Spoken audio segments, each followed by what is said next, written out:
See, this whole concept of melting pot, if we were to all melt together and people were not to be aware of skin color, in other words, it's just something, they don't pay any more attention to skin color than they pay to shoe size, guess what would happen? White people would disappear because of their genetic recessive state.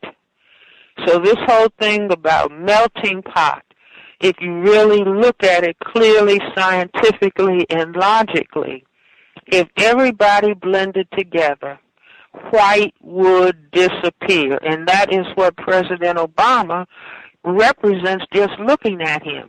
When white people look at him, consciously and or subconsciously, they see white genetic annihilation.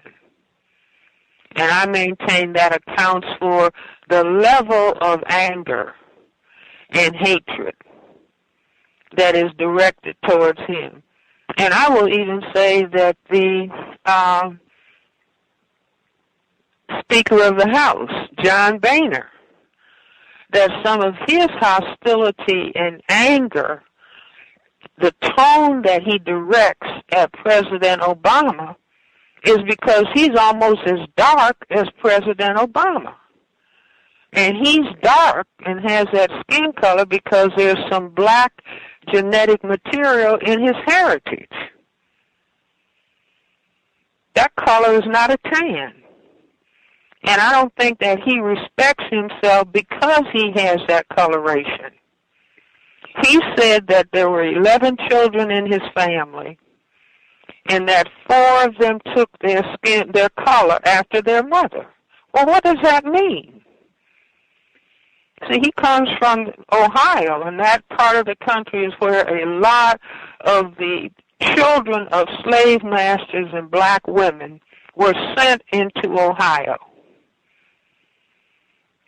And I would say, until proven otherwise, his mother may indeed be a mixed-race person, but passing for white. But the genetic base was still there.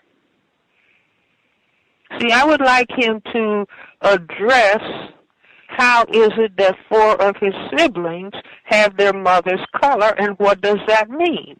And does that self-hatred, just like Elliot Rodgers hated himself?